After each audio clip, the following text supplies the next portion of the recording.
คนลาวในฝรั่งเศสบ่กล้าตอบโต้กับลุงย่านความจริงบ่แม่น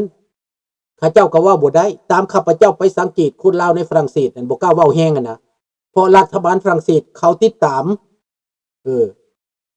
และเขาก็ย่านเขาหาเรื่องย่านเขาฟ้องสินะคนลาวในฝรั่งเศสย่านแบบนี้ได้บ่กล้าไ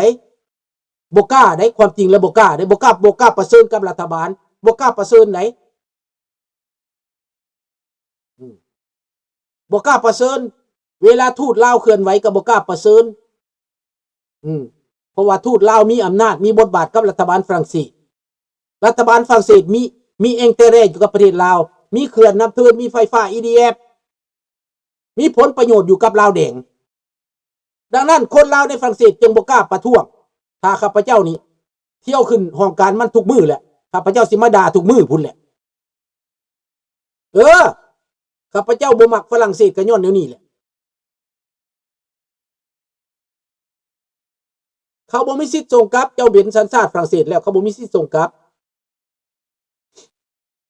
ฝรั่งเศสมีหลายตั้งด้านการเมือง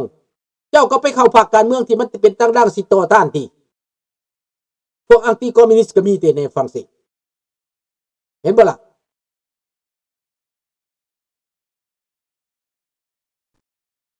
แต่ก็เลือกติมีคนหนึ่งคอยตอบโต้กันแม่นบ่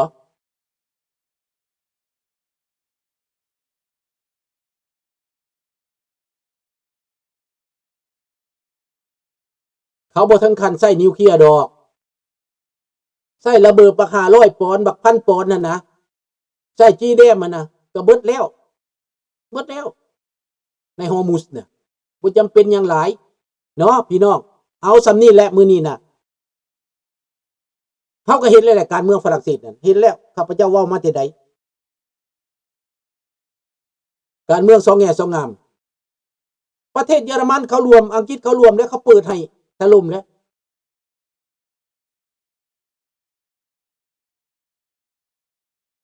โอเคราตรีสวัสดิ์บ๊ายบาย